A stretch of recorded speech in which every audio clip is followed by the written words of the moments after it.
Happy Spiritual Sunday to you all and welcome back.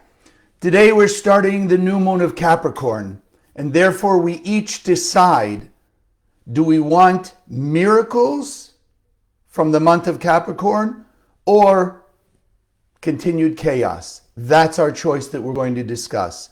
So as we start every Spiritual Sunday, I'd like to start with reading something from Karen's book, Simple Light. And those of you who would like to get it, I'm sure a lot of people have asked, you could just go on Kabbalah.com and order it. So she says like this: we all want to do what we say we're going to do. We have such good intentions, but life gets in the way. Things come up. We get distracted. Time goes by. We think of other things. It happens to all of us. No matter how important something is to us, sometimes we simply don't make it a priority. Maybe it's a task that requires a lot of effort, or maybe the timing isn't right. But if something is truly important, we must make the commitment and stay focused to take the actions we need to take, even if it means going the extra mile. Taking actions guarantees the extra energy that we need to overcome whatever obstacles arise.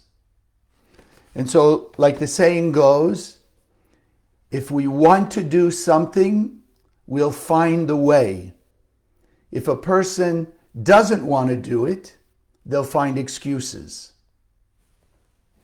And so let's engrave and awaken more of the light in our heart and soul as we say our affirmation together. That we open our heart to hear the message that is brought to us today, the new moon of Capricorn and all that we'll speak about. That it'll enter into our heart and soul, it'll awaken the light inside of us, and we will be greater and greater light influence in our own personal life and the world in general. So we say it together. Consciousness is everything. I raise my consciousness today to see the miracles and wonders of life. I commit myself to behave with greater love, compassion, and kindness towards all human beings. And so, many of you are familiar, I'm sure, but as a reminder for us, and if you're brand new to this, the new moon, what's called in Hebrew the Rosh Chodesh, head of the month, allows us the opportunity to determine and control the direction our life and thereby things around us will take. We decide for the entire month what direction our life is going to take. The path of the light, or heaven forbid, just continued chaos the way it is, ups and downs and confusion. I also wanted to bring in, I'm not sure how often we speak about it, many people have heard through their backgrounds, the Bible says you're not allowed to worship the stars, and therefore they become just dismissive and oftentimes think negatively of astrology. But I want to understand, when it says we're not allowed to worship the stars, it doesn't say you're not allowed to study, understand the influence of the stars. It says you're not allowed to worship. What does worship mean? Like we all, even traditionally, a person wants to worship God, meaning they believe, act like, ideally, that God is above them. And people are below God. When it says don't worship the stars, it really means, Kabbalistically for sure, explained clearly, do not allow yourself to be under the influence of the cosmos, under the negative, usually, influence of the stars, the configurations of what we call the signs of the zodiac, etc. That's why Kabbalistic astrology is so essential.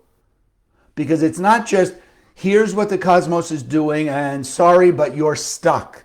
No, It's giving us the understanding of the energies, what type of energies are coming in, and therefore, Kabbalistically, we are given the opportunity to be above the stars. Like your car. Does the car control you or you control the car? You push the gas, let go of the steering wheel, then you're under the influence of the car. Whatever it will do, it will do.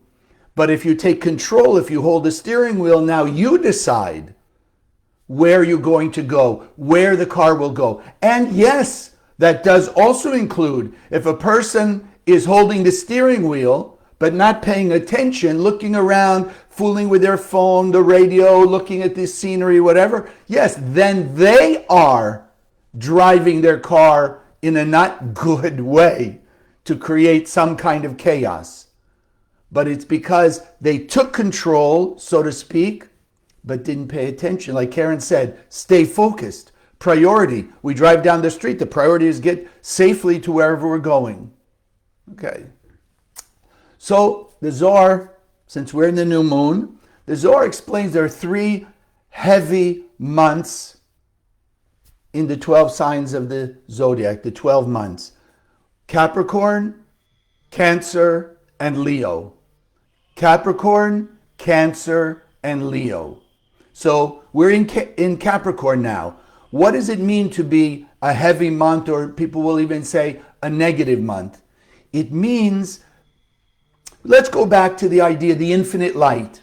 Everywhere we look, everywhere in the universe, and we spoke about it recently, the light is infinite. And as it says in the writings of the Kabbalists, therefore, there's no empty space. There's no empty space. And what's in the light? Everything we could ever imagine. Lasting, eternal peace, love, health, protection, guidance, good love, prosperity, etc. Great relationships. It's there. So if there's no empty space, why do people perceive or experience darkness, negativity? Why is this month considered one of the heavy negative months? Because we have blocked the light. We block it. And how do we block it? With our negative actions. We make those curtains, or we call it spiritual mud very often. Now, we just affirmed consciousness is everything. Let's understand, because it's related to what we'll talk about now, this cosmic window that's also unique in the month of Capricorn. What is consciousness? What does it really mean? We said we are, if the universe is filled with endless light, that means every human being on earth is also filled with endless light. Again, why negative? Why all the dastardly things you, me, and everyone do? We're blocked. We're seeking fulfillment, but we're seeking it from the outside instead of shining our light out. Now, simple terms so we'll get an idea. We begin, let's say, with a minimal life force, let's say. We're born into this world, and we have, from the outset, 100% potential. The light's in there, potential for 100% infinite blessings. As we share our light, as we shine it out, we are making it manifest like a flashlight. When it's off, you can point it anywhere, nothing happens. It has the potential. You turn it on and shine the light, suddenly darkness is pierced, transformed into illumination, and you see, in essence, what you're shining the light at. So in the same way, the more we shine our light out into the world, in whatever level, there's illumination, darkness, emptiness. Again, from our point of view, the potential is now being revealed. And that, we've mentioned a few weeks ago, I believe, that is known as inner light, meaning I've embodied it. I've integrated into my thinking. The unrevealed part that's still potential is called surrounding light. It's our potential. The consciousness then is the proportion, let's call it. When you say people higher or lower consciousness, what does it mean? Technically, we all have 100%. We are all prophets. We are all sages. We are all righteous people in potential. Our job is to manifest it. So the way I look at it, what is then when you say consciousness? It's that percentage, that proportion. If a person is revealed by shining out 30% of their potential, then their consciousness is 30-70. 30% revealed, 70% unrevealed, which means it's still hidden behind a curtain, waiting to be revealed. It's ours to be revealed, but again, we have to make the effort to pull the curtain away and let the light shine. Or as we talk about, shine the light through the spiritual mud of the jealousy, ego, anger, insecurity, fear, greed, whatever it is that's covering up our soul, that's not letting the light shine. So that's consciousness. So a higher consciousness is a person who's, let's say in this case, 30-70. Higher consciousness would be 40-60, 50-50. I hope you're getting that idea. And this actually is why Rabbi Shimon Bar Yochai was chosen cosmically to be the conduit to put the Zohar into writing from thousands of years of oral tradition being passed down one Kabbalist to the next. Because when Rav Shimon was born into this world 2,000 years ago, he was complete. There was no surrounding light.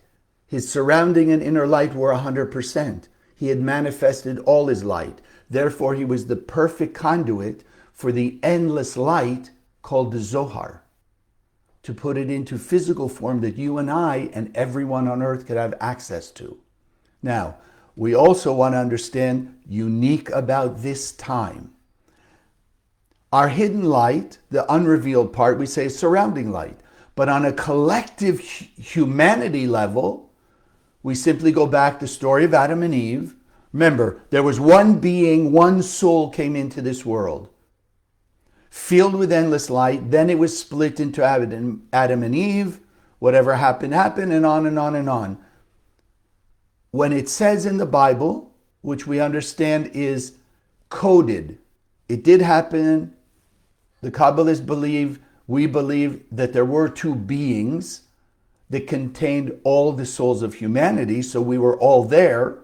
Two beings that decided between choosing the tree of life, pure light, infinite fulfillment, or what we call the tree of knowledge, the physical material world of illusion, chaos, ups and downs. And just a quick reminder, chaos isn't all bad all the time. Chaos means I don't understand the system. Things go up and down. Why do good things happen to bad people? Bad things happen to good people. Then you see good things happen to good people and bad things to bad people. It's a confusing system. That's chaos. All good all the time is not confusing. It's just all good. All bad all the time is also not confusing. It's just simply all bad. The chaos is the ups and downs. That's the tree of knowledge, good and bad. Good and bad. You and I are learning from the Kabbalah Center, from the lineage of Kabbalists, back to Rabbi Shimon Bar Yochai. Here's the system, the universal laws of creation, the universal laws of the soul, the technical spiritual system by which every soul on earth exists and operates. Now, as we were had the intention of and about to separate the tree of knowledge, the physical material world, from the light, there was something called Ora Ganuz, the hidden light, that was taken away at that moment. So yes, we could short circuit, we could disconnect from the light, but we couldn't disconnect eternally. The Ora Ganuz, the hidden light, is in essence that, if you will, that last piece, most powerful, unrevealed light, hidden, was taken away. It's the light of the final redemption. It's the light of heaven on earth. It's the light of the removal of all pain, suffering, and death. That light was taken away, so we could not live eternal hell, basically. eternally in an up and down, chaotic, painful universe. Where did that light go? It went and became manifest in the Zohar, which is why it's called Zohar, splendor and illumination, and we want everyone on earth to have it. And in this cosmic event called Hanukkah. So for those of you that have a Jewish background, you say, oh, I kind of know what Hanukkah is. For those of you who are not, you may have studied or heard from your friends or what have you. But I'd like to also, at least the piece, we're going to understand it Kabbalistically, because it's cosmic. The full moon, the new moon each month is a cosmic event. There's no Jewish, Christian, Muslim, Buddhist difference in the full moon, the new moon, the waning and waxing. It's cosmic. There's no Jewish, Christian, Muslim, Buddhist gravity. Christian, Muslim, Buddhist, Hindu, Jewish electricity. Those are universal in the physical world, operate the same way for all of us, but we all have our own free will, how we're going to access it, good or bad. Put your finger in the electric socket. Electricity is not bad. Person misused it. Plug in an electrical device and have access and benefit from that electrical device. It's not the electricity, it's the way we use it. So too with the light. We were given free will. We're here how to exercise our free will. And all the Zohar and the Kabbalah is really about, and what we teach in the center from this lineage of great Kabbalists, one to the next and the next, all the way back to Rabbi Shimon, and actually through Rabbi Shimon back to Moses on Mount Sinai, the original verbal download of the Zohar. So, Hanukkah. What is Hanukkah? Well, let's talk for a moment first Capricorn. So, why is Capricorn negative? It doesn't mean negative. What does heavy mean? That the curtains, if you will, on a cosmic level, are more thick.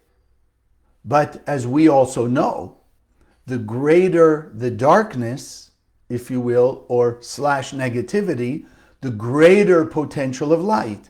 Like, think about it. You and I, we get a little annoyed. We may think something negative or whatever, but it's a small amount, let's call it. But somebody who gets really annoyed, it could be violent anger. It's still annoyance, just more intense. But at the same time, the more intense the feeling, the emotion of anger, the more, once it's transformed, reveals more light. A little bit of annoyance, yes, we still want to transform it because we all want all our light and blessings, but it's not as much effort because it's less. It's less darkness. It's less emotional energy. So Capricorn was the seed of the destruction of the temple of Jerusalem, that brought light, blessing to the whole world. By the way, and I don't want to get too much into it, the Temple of Jerusalem had nothing to do with religion. It was a structure that was built in such a way to channel the light of that particular piece of earth that was the most intense light on earth. Like you and me, the brain has, in simple terms, the most control over the body. And then it sends signals to all the rest of the body, and all the rest of the body has ability and power, like my muscles to move my arms, the heart to pump, and the liver to work, and the kidneys and all of that. But in essence, the light of the Creator to a human being comes through the top of the head, which is why we do our meditations, and you'll see today also, and then through the rest of the body. So the Temple of Jerusalem was built on a spiritual oil well, if you will, the greatest intensity of light as it came out of the endless world into this world. So it was a generator, an emanator, a broadcast system to the heart and soul of every human being on earth. So The destruction then meant people collectively were doing such negative things, blocking the light, that the temple was destroyed. The seed of that started in Capricorn. Why? Because Capricorn, when it was brought into physical manifestation in the 6 days, as it's called, of creation, was set with that energy. Physical world has no free will. Electricity has no free will to decide where it's going to go, etc. So these were there, and then, like everything else, humanity used it in such a way to create so much negativity that was the seed of the destruction of the temple, and a lack for all humanity. A lack all humanity. Now, Hanukkah then, these 8 days that start on the 25th day of Sagittarius, cosmic Sagittarius, to the first few days of Capricorn, what's called Tevet. These 8 days, as many of you have heard, the days of miracles. Miracles, right? The traditional story is, the Maccabees defeated the Greek army. Wow, like the few over the many, the powerful Greek army, miracle. There was a vial of oil that was found when the high priests and the priestly group went to go rebuild the temple from the destruction. They found a vial of oil that had enough oil in the physical world to last 1 day, and miraculously it stayed lit for 8 days till they could make new oil and then continue burning the light for the world, right, from that point. Another miracle. But what the Kabbalists teach us, Hanukkah, these 8 days, we said, is where the Or HaGanuz was put. When we were about to do that foolish thing in the Garden of Eden, that light of eternal peace and end of all pain, suffering, and death was put in those 8 days, and as we said, in the Zohar. So in these 8 days, we have access to the Or HaGanuz more easily, more directly, etc. The Zohar, you can have access to the Or HaGanuz every day, unlimited. But that's also why, if you think about it, the AI program, the opponent that we put in our head, so we'd have to exercise free will against the doubt, fear, limitations, etc. That's why traditionally people always say, oh, no. Either at best, the Zohar is so holy, until you're really, really holy, you shouldn't touch it. Or at worst, no, the Zohar is only for the Jews. It's Jewish mysticism. Or I've heard even people say, no, it's all like black magic, negativity, and stuff like this. Oh, that's why. Because it's so much light. It's the only thing that will get rid of the angel of death with mercy, as we've talked about, and I've read to you from the Zohar itself. And therefore, all the various excuses not to use it. But you and I, we want our complete blessings, and so we want to make use of the Zohar. Scan a few minutes every day, send the light out to the world. Now on Hanukkah, we have that ability also, because that Or HaGanuz is helping us, the hidden cosmic collective light, we have an access to it in this time of these 8 days. To access it, and in our level then, if you will, help reveal, help us have strength to, yes, access literally the 100% perfection, potential, individually and collectively. Meanwhile, it's like climbing a ladder. The more we make use of it, the more we connect with it, the more we have consciousness of it, the more of the hidden light, individually and collectively, will be revealed and manifest. And as that's happening, more darkness disappearing, the opponent, AI, which is also collective, will start to disappear, and all people will have less influence of that AI limiting oppositional thinking, limiting thoughts. Now, miracles. These 8 days, the oil lasted, the few over the many, all these things. In the physical world, we say, yeah, miracle, because it doesn't make sense.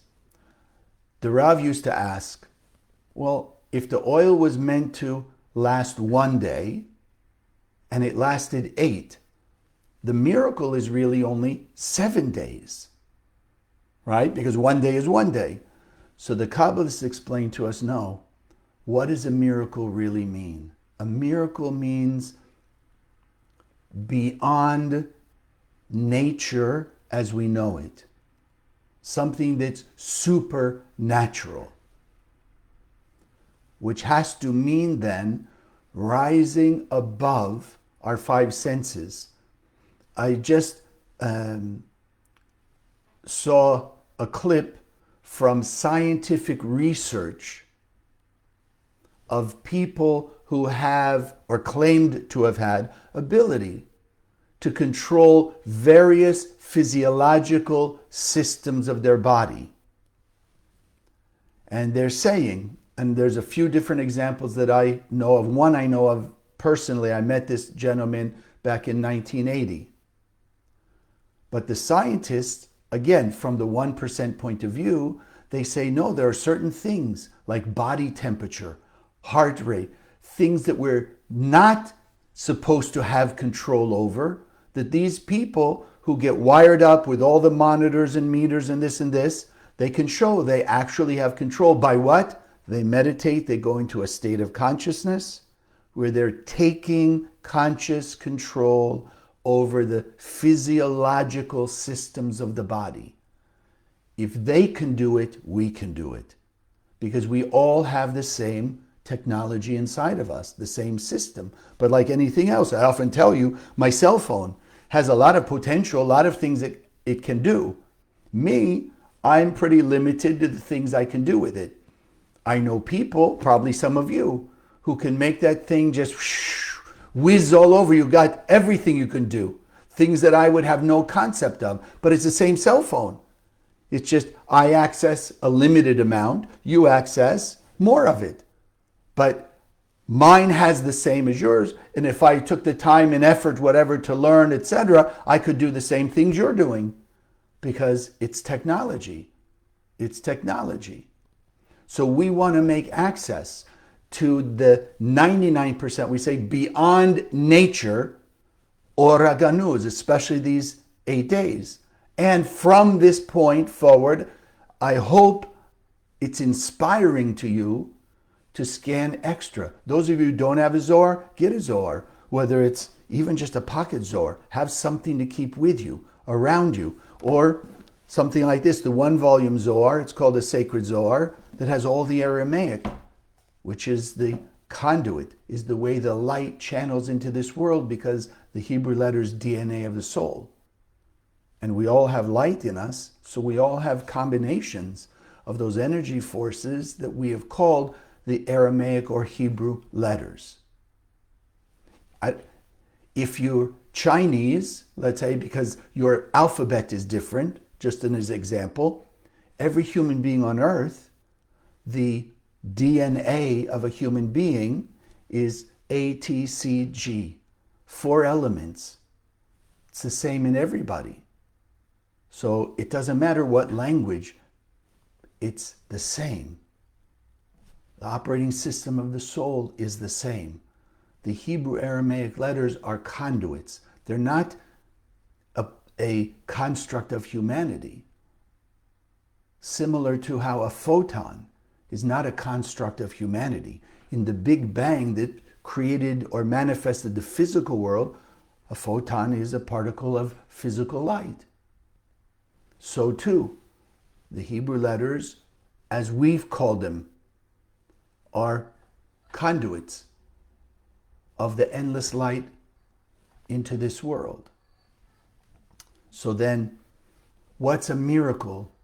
This miracle of Hanukkah in particular, because we have 8 days to access more and more of the oraganuz, the light of the complete end of all chaos, all divisiveness, all of the death and destruction. And the answer to why the event is 8 days, even though the story says it should have only been 7, because the oil was good for 1 day. So the Kabbalists explain that the Maccabees, who were the small army that defeated the huge, powerful Greek army, they were willing to make in their case, self-sacrifice. They were literally willing to give up their life in a battle against the corruption of consciousness, was the real battle. So in that effort, they rose over the five senses, because most people, if you think about it, we want to protect our lives, right? Keep our lives, if you will.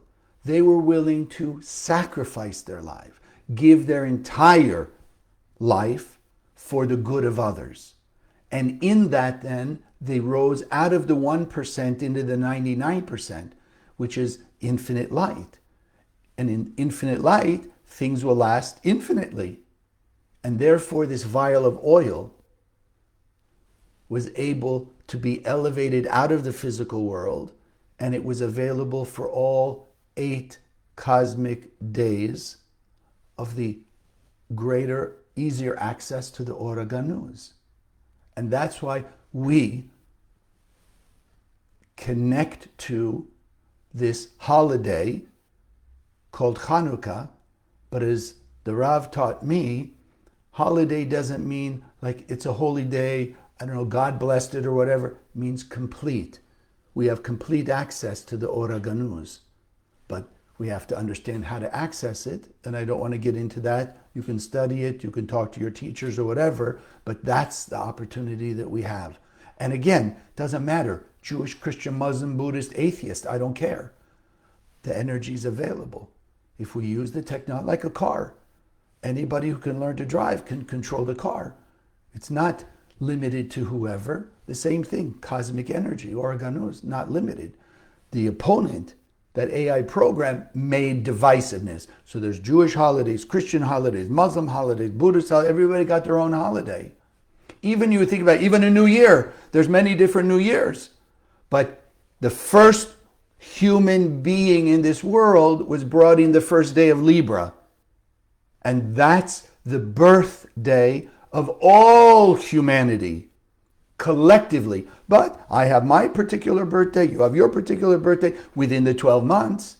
But the birthday of humanity, the true essence of my and your eternal light being, first day of Libra.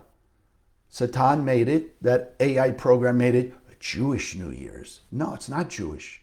It's humanity's New Year, birthday.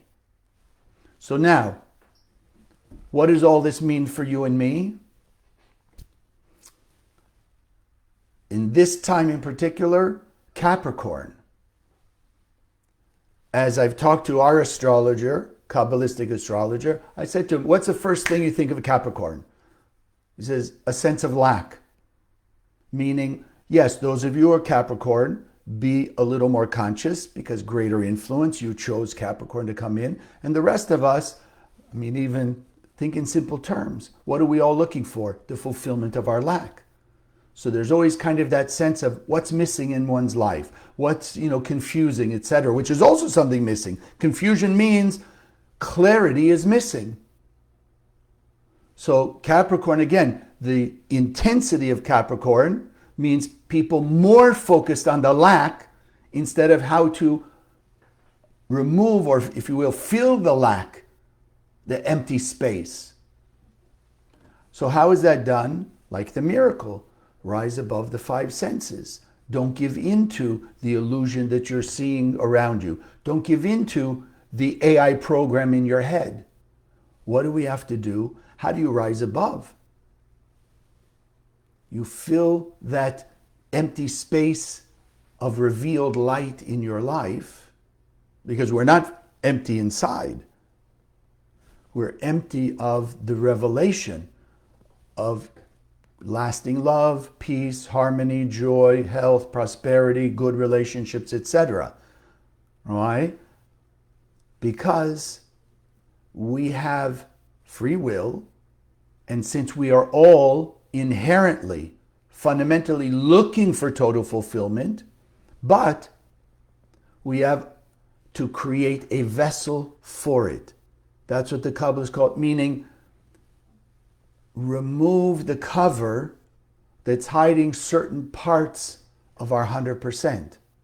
There's no really emptiness inside. So even when we say create a vessel, meaning create a space, a way to reveal and let shine out. Again, think of the flashlight.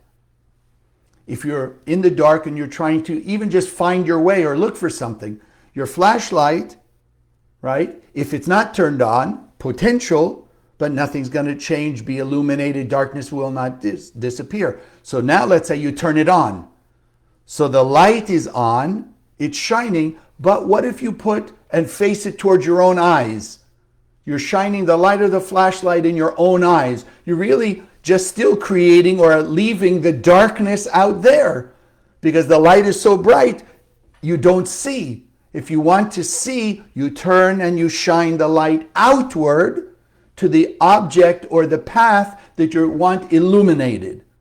Why is that different on a spiritual level? So when people saying, give me the light that I feel I'm not having now, challenges show up, right away we feel a lack of light. Clear. Give me what we call the reactivity. Give me light. So it's like trying to turn the light in one's eyes. Doesn't get brighter, but there's instant gratification. Because it's easy to scream, yell, fight, bite, like the knee-jerk response. What you and I are learning, how to exercise your free will, means no. When challenges are coming, I'm not going to just knee-jerk respond. I want to shine my light. I want to turn that flashlight outward. I want to shine the light out. That's creating the vessel. That's making a space where the light can be revealed as greater clarity, health, peace, love, prosperity, etc., which means the darkness goes away and the blessings, the light, the guidance show up. So then you have to think about it. How do you do that? Like Karen said, it's an effort. There's no easy way to manifest your 100% blessings. But there is an easier way or a very painful way. When you make the effort to shine your light, as Karen shared with us in the beginning, uncomfortably, because we're committed and it's a priority to have all the revelation of my blessings, revelation of the light that the Creator already gave us. And it's meant to give us eternal blessings. The more I want it, the more it's a priority, the more I will unconditionally, no matter what people say or do, I will shine light out. Back to the one soul, everybody's on the spiritual internet, but the more I want the light, I have to shine more light out there. If two people walking down the street in the dark, and one is a nasty person and one is a nice person, but they, for whatever reason, are right next to each other. The nice person who wants to be able to walk down the street or see to avoid obstacles isn't going to say, well, there's a nasty person next to me, and I don't want them to have the illumination of the light. I want them to be able to fall into the obstacles. Yes, but you, the nice person, not turning on the light, you're also going to hit the obstacles and hurt yourself. So you turn on the light unconditionally, this nasty person, so that you can see and you can avoid the obstacles. On a spiritual level, you turn on the light. If they don't turn on their light, they'll fall in the obstacles while you're on a path of light, while you're avoiding those obstacles. So we have to think, I want all my light, so I shine all my light, no matter what. Love your neighbor as yourself. Unconditional love. Shining light 24/7, no matter what. Because we also want to understand, how do we do this? When? Today, think. Today when your buttons are pushed, right? Something awakens that immediate, intense, negative emotion.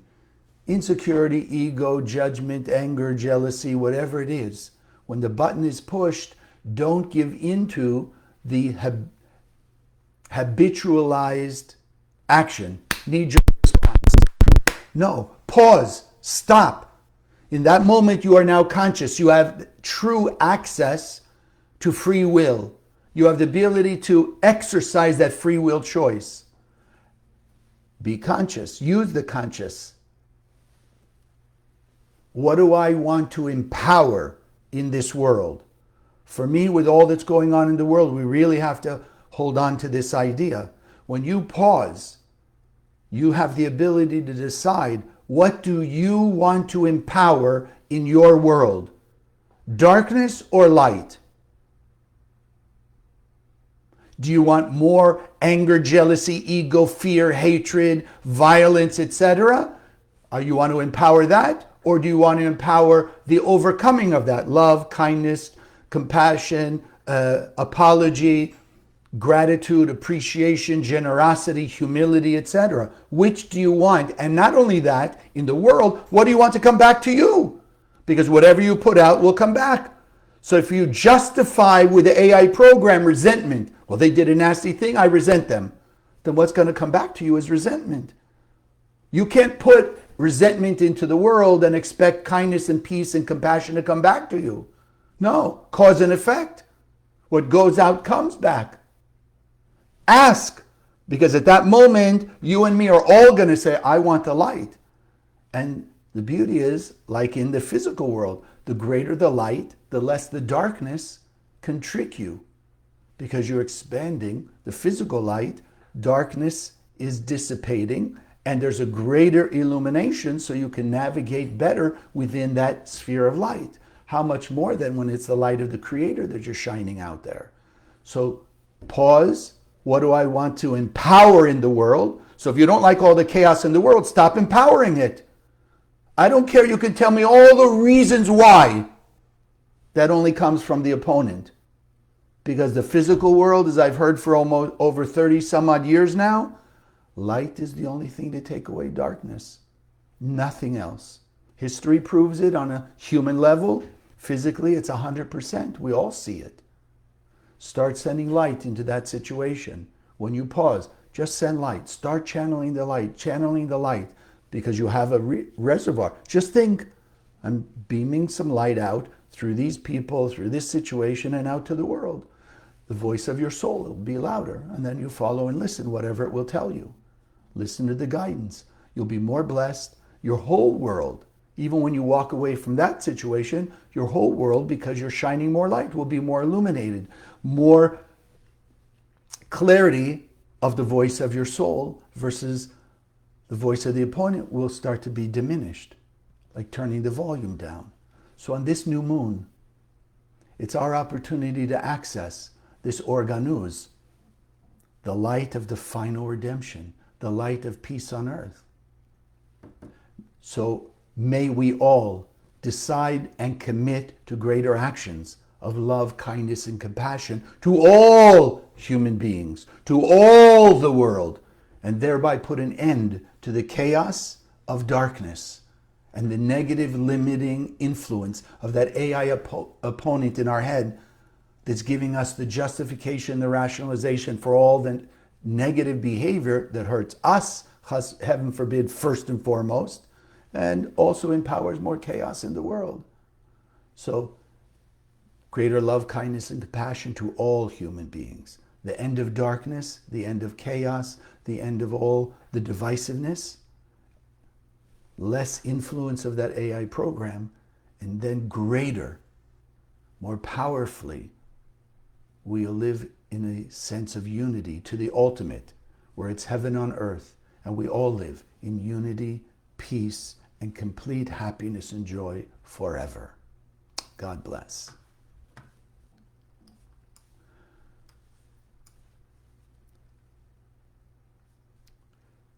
If there's anything that you heard today that moves you, that inspired you to change your life, then I ask of you to pay it forward. Let me just put this. Which means, yes, in whatever way, shape, or form, supporting the center, making a donation, handing out Zohar, volunteering if you're near a center, or even now we have opportunities online, but in any way that you can help expand the programs of the center that reach out. And again, the most important, ultimately, enough books of the Zohar in the world, darkness will be gone, and people will start acting with greater love, kindness, and compassion, because that is the nature of our soul. That is the nature of the light inside every one of us. So I've put the link there. And again, give with your heart, give whatever you can. First and foremost, just in simple gratitude and appreciation for whatever spiritual Sunday and or the teachings that you've learned in the Kabbalah Center have done to improve your life. So it's there.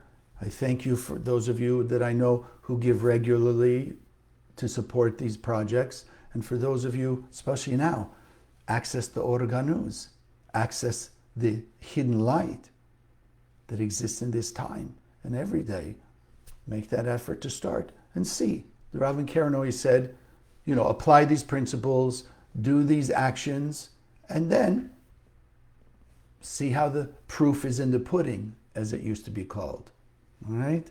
What I'd like to do now with you is we're going to use the letters of the month.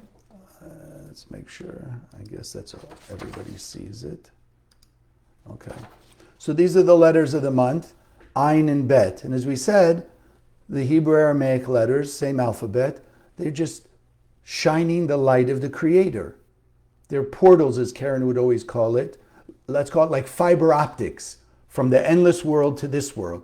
So Ayin is the energy that maintains all the planetary bodies that we call Capricorn. And the letter Bet is the creator and maintainer of the planet Saturn. That's how powerful the light is as it comes through it. Maintains physically the planet Saturn in its orbit, etc., and its existence. And the Ayin, all that configuration of planetary bodies that we define as Capricorn. So just let the shapes be engraved in your mind's eye. The names Ayin and Bet. And if I ask you now, sit comfortably in your seat, feet flat on the floor, hands comfortably in your lap. Our intention is to reach the heart and soul of every human being on earth. Waking up the Creator, the light of the Creator inside them. Greater influence that we will have on them than the voice of their opponent. Take a few deep breaths to relax into your light beingness and allowing yourself to feel and experience the infinite light that's all around you. Breathing in through the nose, hold the breath for a moment, exhale through the mouth.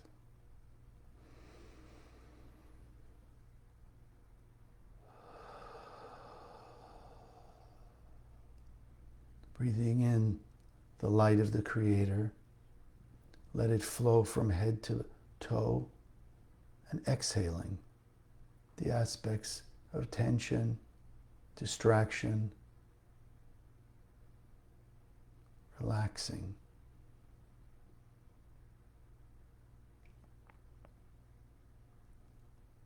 Greater access to the infinite light inside you.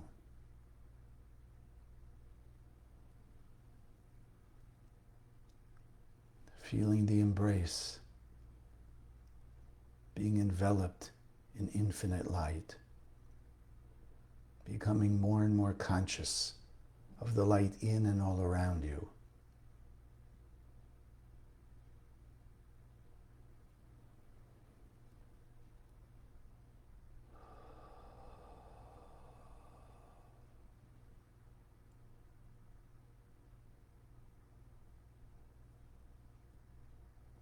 And breathing normally, we envision together the Ayin and the Bet just above our head, shining with this beautiful, powerful light of the endless. Ein and Bet, taking control over the energy of Saturn and the energy of Capricorn.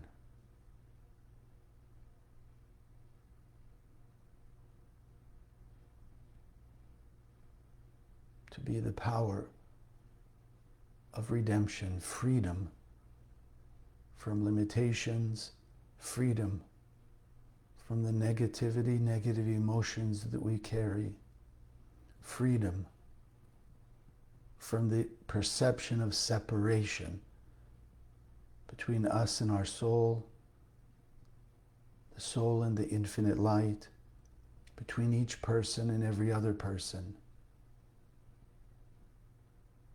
and accessing more consciously with greater awareness that we are all on a one soul internet, influenced by and influencing others. And so let's draw the Ein and Bet, this powerful opportunity to access the light of the final redemption, the light of miracles. Allow it to enter through the top of your head.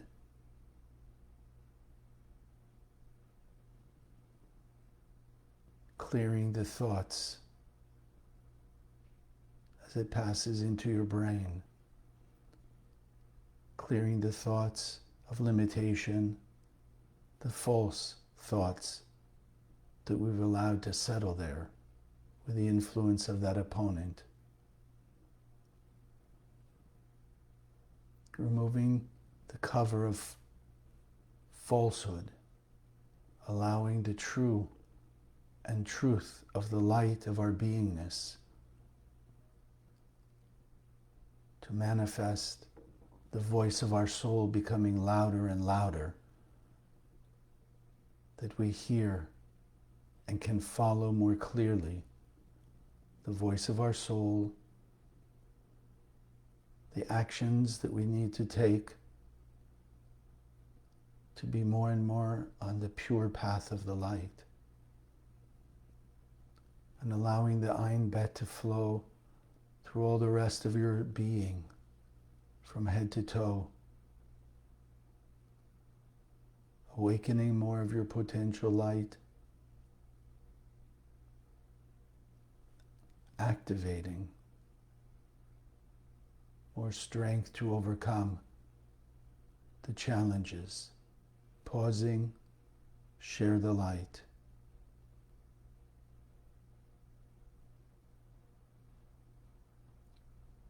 Taking greater advantage of the Ora Ganuz, the hidden light, collectively for all humanity, and the light individually that's hiding the rest of your 100% potential behind curtains of jealousy, ego, resentment, lack, greed, insecurity.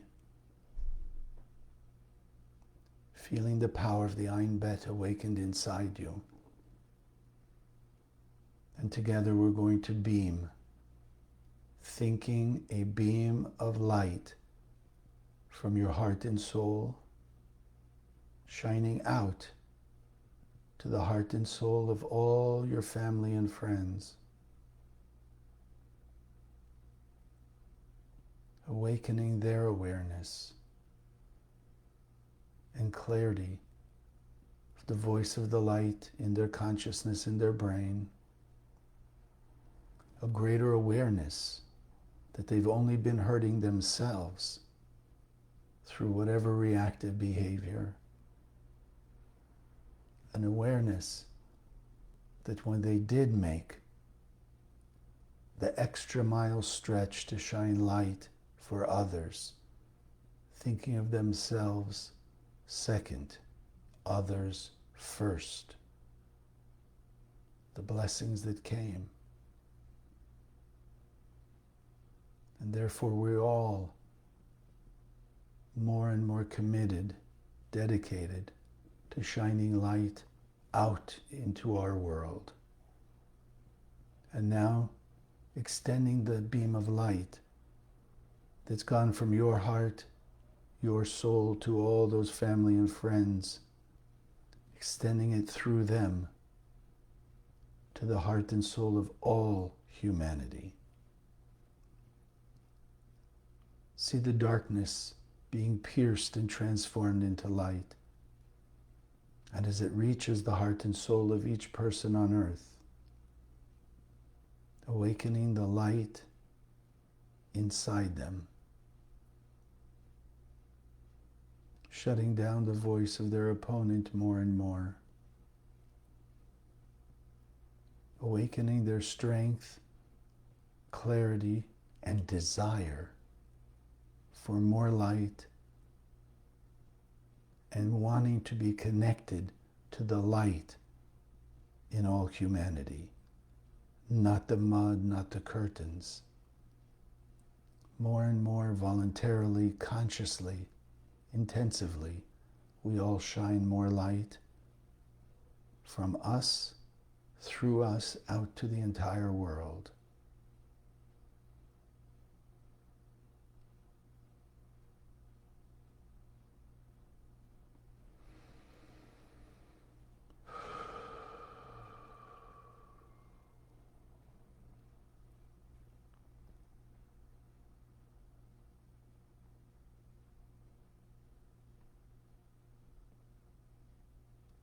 Notice that greater sense of peace that has come upon you.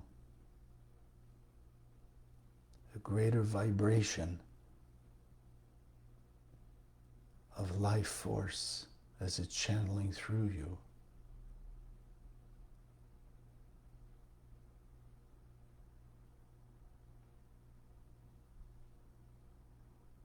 Enhancing the commitment to share your light, to fulfill the desire for lasting blessings, manifesting the light of your soul.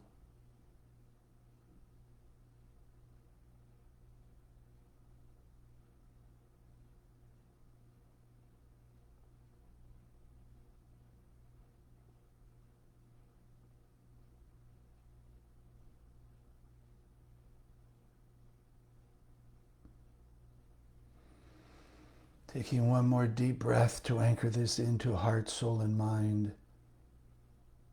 And as you exhale, slowly opening your eyes.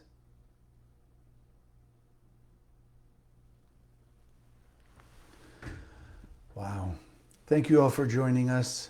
May you have a blessed day, evening, week, until we meet again. And may we all manifest greater and greater miracles in our lives and influence the world to manifest the ultimate miracle: peace, harmony, heaven on earth. God bless.